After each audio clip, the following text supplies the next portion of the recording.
dikatakan di highlight adalah untuk siapapun kok. Ya. Silakan. Berarti untuk badut-badut di sebelah sana juga itu.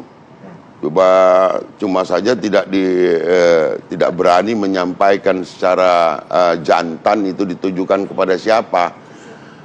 Programnya absurd, bahkan di rumah programnya sendiri dia kacau, feedernya para badut juga, ya kan?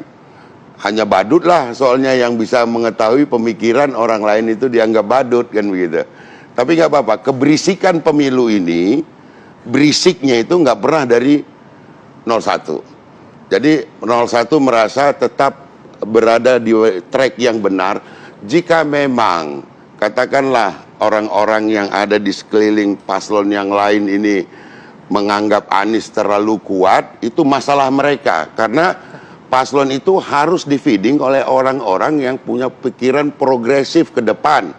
Bukan yang selalu mendorong, mari kita keluhkan kekalahan kita ini kepada masyarakat. Lontaran itu biar suaranya Anies ada yang terbagi ke sana atau gimana? Ini ceruk lebih banyak dia mau mengambil. Kalau ke Anies kan ini beda ini, ya kan? Sama sekali sudah berbeda. Anies ini adalah ini yang kemarin emak-emak kecewa, ya sudah bertarung habis-habisan, tiba-tiba jagonya nggak kuat berada di wilayah tak berkekuasaan, ya kan? Bisnis nggak lancar segala macam. Jadi yang cuma bisa dia ambil dari ini abang saya ini. Sebelum ke Bang Ruhut, artinya ini Anda merasa bahwa pernyataan Pak Prabowo ini memang ditujukan untuk Pak Anies? Anda merasa itu? Tendensinya kemana menurut Anda? Itu dulu. Itu terserah, kita kembalikannya sama aja, terserah kepada dia mau kemana, karena itulah kemampuan narasi yang dimiliki. Terbatas kepada mengeluh, ya kan, melaporkan kepada konstituennya, kepada perangkat-perangkatnya. Cuman itu yang mampu dilakukan, ya lakukan aja.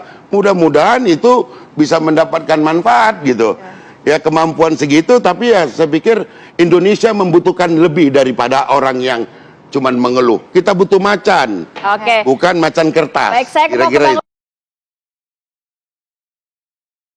Kalau kata Bang Hasto ini nampaknya kata-kata maling kundang ini keluar karena tidak berhasil satu putaran. Sejalankah dengan hal itu? Anda melihatnya? Satu putaran? Ini komentar dari 03 loh Bang. Yang mau satu putaran, aku hanya mau bilang kalau dari sana. Kalau kami masih mungkin satu putaran loh. Karena kami yang ke-51, Ibu Mega, Ketua Umum kami tegas mengatakan satu putaran kemenangan hat-trick. Kebenaran pasti menang. Tapi kalau yang sana bilang satu putaran, kata orang Betawi, Pak Prabowo, mimpi kali ye. Daniel, adikku, aku hanya ingin mengingatkan, loyalitas. Ini yang diajarkan Ibu Mega kepada kami. Loyallah kepada rakyat. Rakyat. Ingat itu. Pemimpin itu bisa salah jalan, Bos. Nah, Prabowo juga mengingatkan loyalitas itu, Bang. Tapi rakyatlah yang kita harus loyalitas. Bagaimana kemarin seperti yang dibilang Pak Bestari, emak-emak. Ya ingat loh, putaran ke-1 kau mati-matian Prabowo, kalah kami bikin. Saya pendukung Pak Jokowi Widodo. Putaran kedua, kalah. Tapi akhirnya dibilang Pak Bestari, tak kuat oposisi. Kan itu, Bos. Jadi udahlah, nggak usah ngotot lagi. Aku hanya ingin mengingatkan kenapa kami selalu Ganjar Mahfud. Kalian di satu pihak angkat Pak Jokowi, di satu pihak merendahkan Pak Jokowi dengan mau bagi-bagi susu. Emangnya Pak Jokowi nggak mampu rakyatnya beli susu? Oke, Bang Daniel, mampu. Jadi jangan kau rendahkan rakyat. Tapi kalau Pak Ganjar Mahfud 21 program, pertama 17 juta lapangan kerja, terakhir KTP Sakti. Itu tiap tahun 21 itu 550 triliun. Kalian satu program 450 triliun. Langsung silakan Bang Daniel ditanggapi. Ya, pertama tentu loyalitas Pak Prabowo itu adalah kepada rakyat Indonesia. Dan Pak Prabowo tidak pernah di setiap rejim seperti Bang Luhut begitu.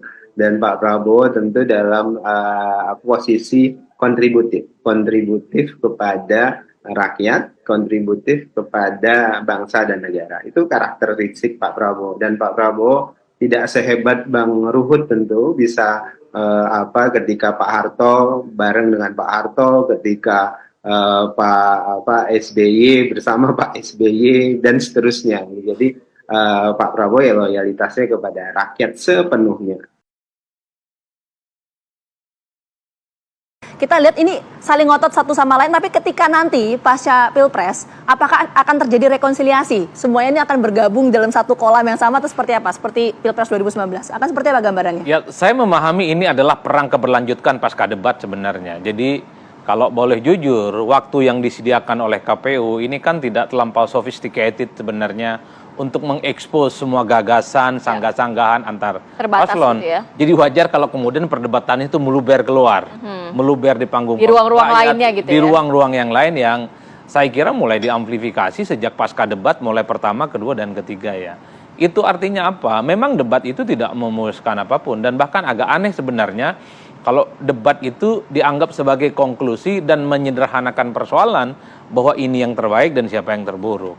Oleh karena itu, bagi saya perang narasi tentang siapa yang maling kundang, siapa yang kemudian air susu dibalas air tuba, ini kan untuk menunjukkan satu sama yang lain. Tapi kalau saya membaca secara intensi, pernyataan Pak Prabowo itu specifically ditujukan kepada Anies Baswedan. Mungkin karena dalam debat yang ketiga itu memang Anies begitu agresif. Berarti sangat takut sekali Pak Prabowo ini dengan Anies kan? Itu yang pengen kita dengar sebetulnya. Jadi sejak awal sudah gaspol, di mukodimahnya sampai akhir, Anies itu sudah di gigi 6 ya. Bahwa dia terus memberikan serangan-serangan yang cukup agresif kepada Pak Prabowo Subianto. Dan bahkan Ganjar yang dinilai agak sedikit beririsan pikirannya sejak awal dengan Prabowo, di pertengahan sampai akhir juga ikut-ikutan nyerang. Jadi kemesraan dua sosok penting di negara ini yang menjadi jubir nomor 1 dan nomor 2 ini kan menjadi gambaran dalam debat-debat. Kita nggak mesra Mas, kita nggak mesra ya. Dan tidak ada komitmen apa-apa untuk bergabung kecuali di putaran kedua. Oke, lanjut lagi Mas Adi, singkat saja. Yang Akan terakhir ada bagi rekonsiliasi nggak itu? saya termasuk Singkat. yang meyakini bahwa di 2024 akan saling berangkulan.